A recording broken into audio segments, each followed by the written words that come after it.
Right, so Israeli Prime Minister Benjamin Netanyahu is speaking to Israeli troops today, within Israel this time. He made it into Gaza previously, but this time speaking to the Israeli troops within Israeli territory, but speaking about that war that Israel is engaged with Hamas in Gaza. And he sends a message to the troops, but actually that message goes beyond those troops. It goes to some of Israel's future allies in the region and also to Israel's friends across the Atlantic. He says that, first of all, speaks about the achievements of the IDF. We took down half of their forces, 18 of 24 Hamas battalions. But the bottom line of what Netanyahu is saying is that we will not finish this war without achieving the goal of the complete victory, as he calls it, returning the safety, the security to the residents both of the south and on the north. And he also says, and this is the important line here, as I see it, the complete victory is the path for more peace agreements, more regional agreements, obviously alluding to that agreement that we're expecting with Saudi Arabia. He tells the Saudis, he tells the Americans, well, that will not be possible to do before we eliminate the threat of Hamas. He's also, of course, saying this as we speak about the possible hostage release deal and the possibility of pausing the war for an extended period. That sort of an extended period, over 100 days, according to some estimates, could perhaps mean giving more airtime, a lifeline to Hamas. It will be quite difficult for Israel to resume fighting after such an extended period of a halt in the fighting. And therefore, he sends this message to the U.S. and to the Saudis.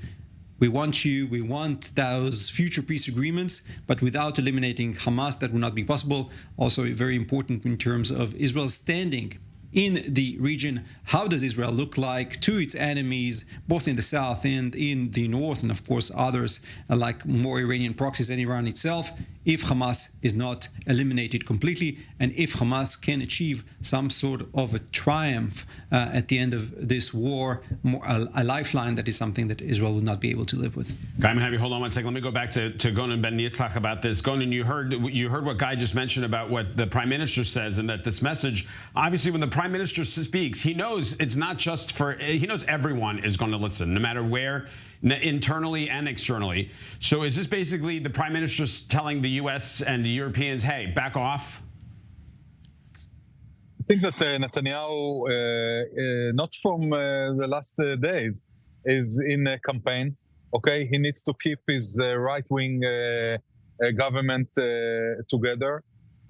So right now he's talking to his base.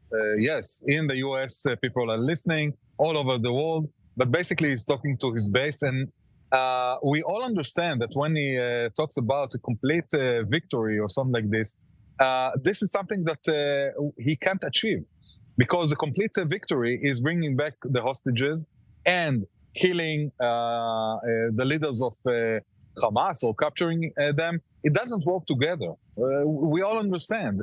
If we want the hostages back, we will need to pay with prisoners. So if he will release prisoners, this is, of course, not a complete victory. So there is not such a thing. But Gonen, it's more than that, though, Gonen. If I may jump in there, it's more than that.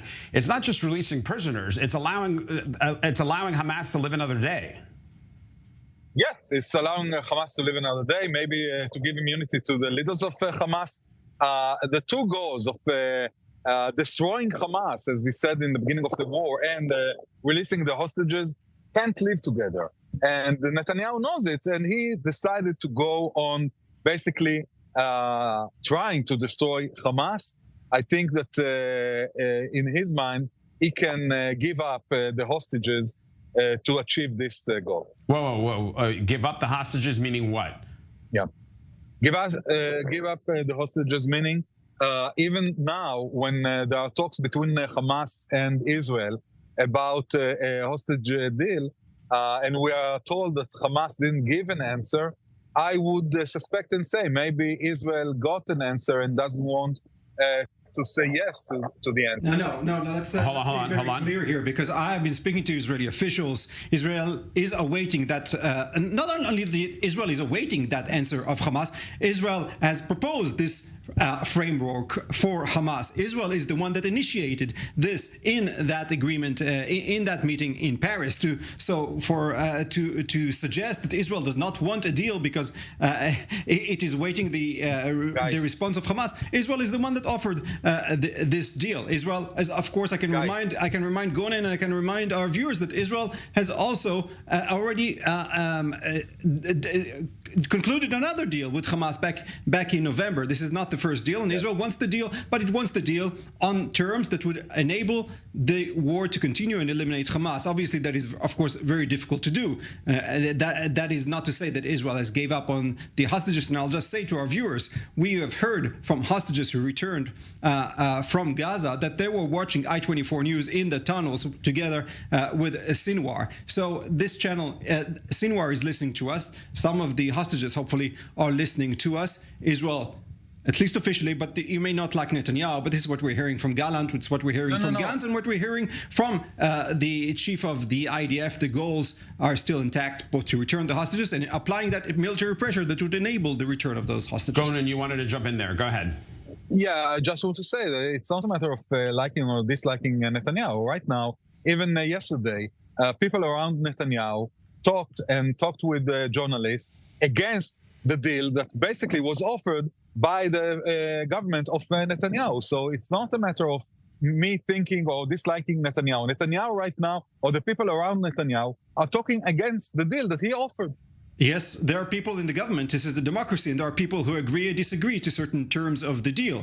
Obviously, I'm talking about his advisor guy, well, not about people in the government. I can only refer to those who speak directly to the camera, and obviously, both Israel and Hamas, of course, right now are engaged in negotiations, not just within closed doors, but also in television studios and in leaks to journalists. Right, that's the question.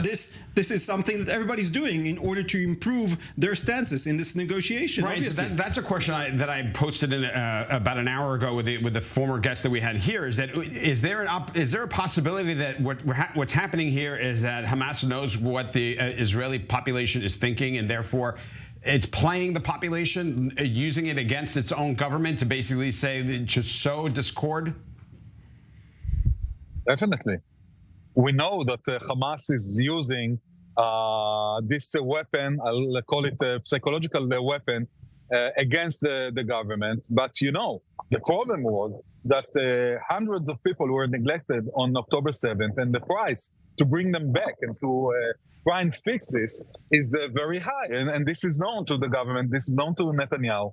And it doesn't seem that in this political atmosphere of his government, he's capable of doing any deal right now with Hamas. That entire conversation about Netanyahu's government and his right-wing partners is one thing. At the end of the day, Netanyahu, as a prime minister, needs to deliver the goods to the people of Israel, and that is both for the return of the hostages, but also returning those Israelis who want to return to their homes on the border. I can remind Gonen, I can remind our viewers that they will not return until Hamas is eliminated. He has a responsibility both for the families of the hostages and for the Israeli residents like myself who live close to the border with Gaza and will not return before Hamas is eliminated, before we know that Hamas terrorists are not able to infiltrate the border in their thousands as they did on October 7th.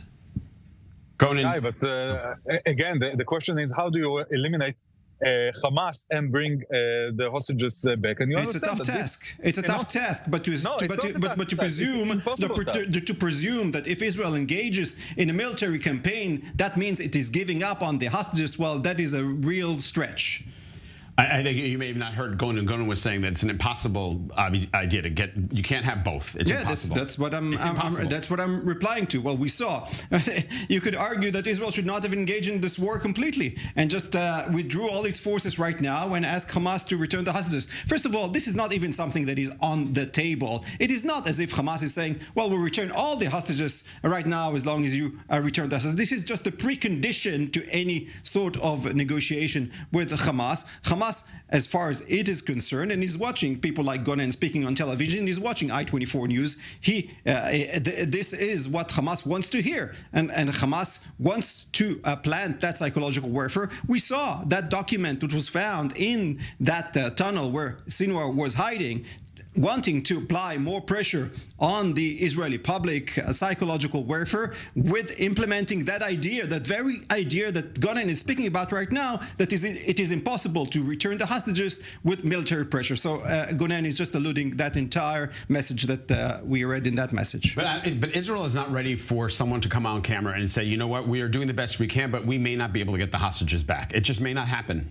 Well, first of all, we heard that from Minister Smotrich. I heard him in a meeting just a week ago saying that it will be difficult to bring them all safe and sound while eliminating Hamas completely. And having said that, without that military pressure, without destroying Hamas and chasing the heads of Hamas, they will not come up with an offer of returning the Israeli hostages on their own will. It's just not going to happen. Hamas is a terror group that only understands power. There is nothing else there. Hamas wants to remain in power and wants to keep that card of the hostages unless Israel prevents him from doing so. But then there's also, don't forget, and Gonen, I'm going to let you go in 1 second, but there's also 7 fronts that Israel is fighting a war from. You've got Gaza, West Bank, and Lebanon. That is why the results of this war are going to be highly important for the next years. What Israel will do with Hamas will be very telling. Everyone's sitting on the sideline going, let's right, everybody's wanting to see what Israel does with Hamas.